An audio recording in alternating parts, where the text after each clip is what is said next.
Isaaniin akkanatti hoodala ganakatti maashaallah jechuun dagatina. Asumaan assalamu alaikum warahmatullahi wabarakatuh. Warri nama taphalle ashama akkafuni jirra jirta hawaabi arramsaan kee qarra kana fakkaata maashaallah tabaarakallah. Namni isin hawwate jira isin kenna ashawaan qiraacha jira. Wahin agarsiisuu jecha wallee suudee nyaata abbaa godin dhalata. Ayyaaliyaa.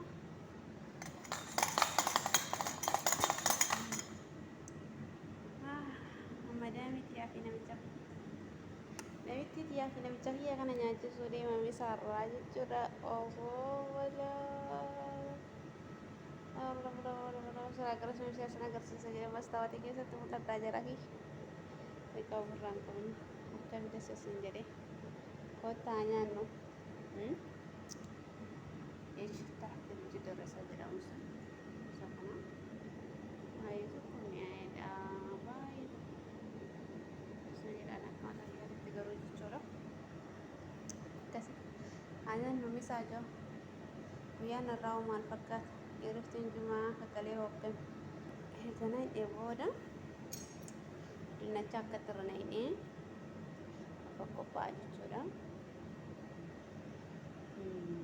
Bakka sadii moo afuritti hojjedhee bakkee takkitti akka wal irra akkasiidha. Kun hojii mana madaamii kana hojjedhu kan distii gubuuf kana fakkaata jechuudha.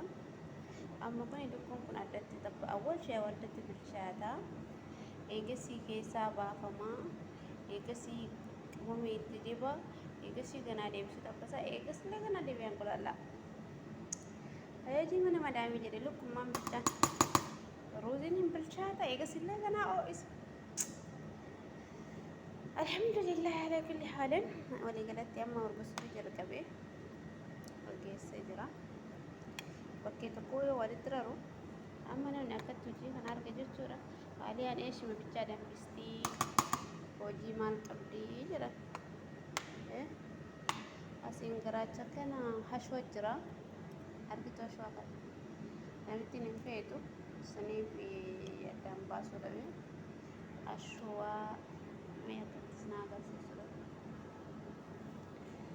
Garaacha kana hashwa kana jira argitu hashwa kanallee addatti jedhaa jechuudha. Eegasii bakkee tokko walirra ramalee akkasii isaan kenna karraa kana fakkaata. Eegessa jira sa'aatiin kiyyanarraa deemee nama misaa qopheessuu fi haala viidiyoo biraatti walitti jaalatti baay'ee misaa gaarii takkaahii waaree gaarii takkaahii ciree gaarii warroonni nyaata barbaadan bismillaa jedha. Madaamiin akkana cabsitu harkaan fuudhee baay'ee.